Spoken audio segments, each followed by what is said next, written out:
Hey guys, how's it going? This is David from Comment RDW here, and I'm at Anime Magic 2023 with another awesome interview. I'm here with Rosalie. Hi, David. It's so nice to meet you. Very nice to meet you, for sure. Voice actor for Mei, Turning Red, for sure. And you also did some voice work on Suzume? Yes, I played Chica in Suzume. Yeah, for sure. I'm slacking. I need to watch that movie. I'm sorry. No But worries. definitely Turning Red, my jam. For sure. Thank you so much. I actually want to ask you a couple questions pertaining to that specifically. So, being one of my top 3 Disney movies in the recent years, it goes Zootopia, Turning Red, and then Wreck-It Ralph. Nice. Those are all good choices. It's top 3, easy. Oh, thank you. But like I said, you're the main character, Mei, in Turning Red. So, being the main character in a Disney animated film, how was that for you in terms of like, how did that impact your personal career? Yeah, it was actually crazy because I feel like when I booked it, that was a time where not a lot of stuff was happening in my career. It was kind of basically non-existent, and so if I didn't book Turning Red, I definitely would have quit acting beforehand. Because so that was like a key turning point for you. It really was, Okay. and so I'm just really grateful that it sort of came at the right time. And it's just sort of given me hope that I can definitely make it in this industry for sure. Oh, definitely, for sure. And then in terms of Turning Red, it's kind of like a coming of age story for people in my age range. 90s kids will remember for sure, type of movie. Takes place in the early 2000s. And I was watching the making of Turning Red documentary, well, like the producers and directors and stuff like that. And that was the first movie where I was like, wow, people my age are like high 20s, low 30s are like making the movies I'm watching now, and that's really crazy. And there was like a whole like morals story of like breaking generational curses and stuff like that.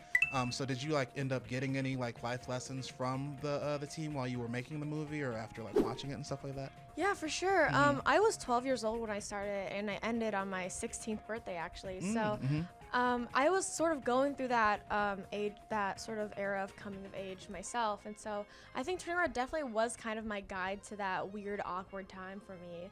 And there isn't like anything specific I would say I learned. It was more of like the idea that the things that I'm going through is normal and it's okay, and everyone else is going through it, and it's not something I should worry about it or feel awkward or weird about for sure. Yeah, definitely. Really good morals in that movie, definitely. So really good that you pulled those out of that. And then also Turning Red was a Western animated film that had a lot of anime inspiration for sure. From like the expressions, like the music, all that type of stuff. But you also had a role in Suzume, like I said, and that's an actual anime movie. So how did it feel to kind of like go full circle with that from like Disney animated to like anime movie? Yeah, it was, honestly, I'm so grateful for Mami Okada who casted me in Suzume. I've been telling all my friends that I really want to do English dubbing for animes, and after Turning Red, I was like hoping maybe that opportunity will come, and so when it did, I was just like, yes, because as an anime fan myself, and a Pixar fan of course, to be able to be part of 2 incredible movies of both genres is so crazy, and I'm just so grateful for the opportunity. Yeah, it didn't even get like series, but like just straight up film. Yeah. So that's really awesome. And then also just personal life, how much like geeky, nerdy stuff are you personally into? You said you're into anime, so like what are you watching right now as of recently? Ooh, recently I've been actually reading more manga. Like I finished the Chainsaw Man manga, part 1, of course. Good stuff. Because like I saw the trailer, I first saw the trailer of Chainsaw Man, and I was like, I'm already obsessed. And then I was like, it's too, I don't want to wait for the anime. So I was like, I'm just gonna go straight up reading the manga. And Fort Town recently came out with a manga by Viz Media. Wait, like the Fort? It's an actual manga. This is my first time hearing about this. It's an actual manga about how Fort Town got together. It's like an origin manga. That's so cool. And I'm so excited. I'm so hyped for everyone to read it. Okay, definitely. And I would say I definitely want to watch Horimiya Missing Pieces. I watched the original one, and then after watching the original 13 episodes, I just thought, I need more. And so I read the manga of Horimiya, and I fell in love with it once again. And now that there's another anime from Horimiya, I'm really excited for that. Awesome. Yeah, well, definitely, for sure. Your anime influence and like your fandom definitely got you here at anime conventions and stuff like that, so that's really awesome for sure. And then let's see here. Oh yeah, so you had previous experience in screen acting, like on film, previous to Turning Red doing voice acting. but now you're back into it a little bit because Disney Plus has the American Born Chinese series. So how's that been getting back into like on-screen roles for you?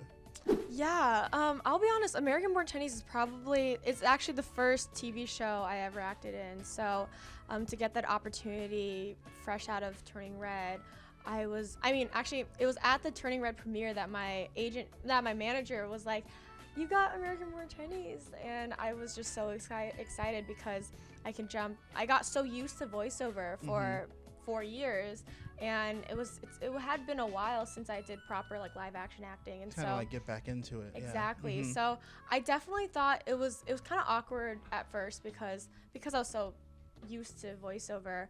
There were some certain quirks I had voicing May that I kind of brought into Suzy Nakamura of American Born Chinese, which American Born Chinese is based on a novel which I grew up seeing all the time. Same, yeah. So the fact that I get to be a character live action of a comic book character is just so cool. And so it was definitely a little bit awkward at first, transitioning from voiceover to live action, but Kelvin Yi, the showrunner of American Born Chinese, helped me so much. And there's so many different directors like Lucy Liu, Din Tai, and they definitely really helped me get into the character of Suzy Nakamura. Yeah, for sure. And also like with Turning Red and also American Born Chinese, you're working with like a lot of people that are also in the culture also. So that's really cool that you're working like really tight knit with like a lot of people in the Chinese community as well. So that's really cool. And then lastly here, you're at Anime Magic. You're mostly at your booth, but when you're not, like, what's your itinerary? Like, what do you like to do in your free time walking around, if you can? I love walking around the entire convention and just seeing as much as I can, because I feel like as an anime fan, I'm just like watching anime at home by myself, and like not a lot of my friends love anime, and so I'm not like 100% completely aware who exactly. I feel like anime fans are kind of hidden. They don't always show it. Then you see it like on like a shirt or like a charm. Like, exactly. Yeah. Just like a little shirt, like a Uniqlo shirt. I'm like, oh, I recognize that shirt. I've seen that shirt. I have that shirt. Yeah. Or just little subtle things, like they'll have like a Nezuko pin on their backpack.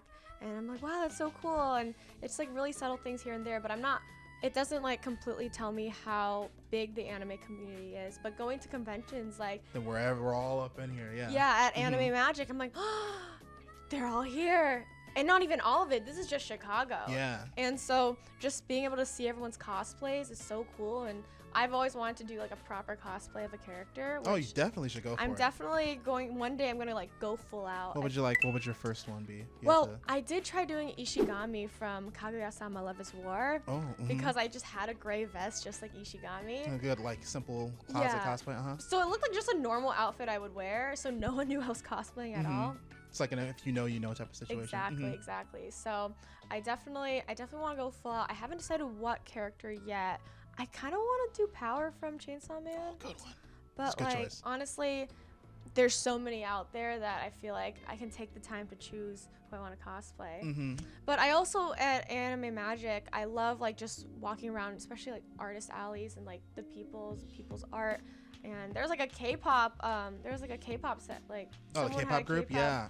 And I was like, oh, all these photo cards, all these like light sticks, all these albums. It's so cool. Like, and I just like love seeing this love for Asian culture. For sure. And yeah, for sure. We love having you here. We love that you're like a part of the anime community. Hopefully we see you at more conventions. Hopefully you come like back to Chicago for another convention and you have other roles you can talk about in the future. But I love that I had this opportunity to speak to you. Really awesome. And hope you have a great rest of your weekend. And everyone, this is me, David from Common RDW here with Rosalie, Anime Magic 2023. I'll talk to y'all on the next video. Bye-bye. Bye.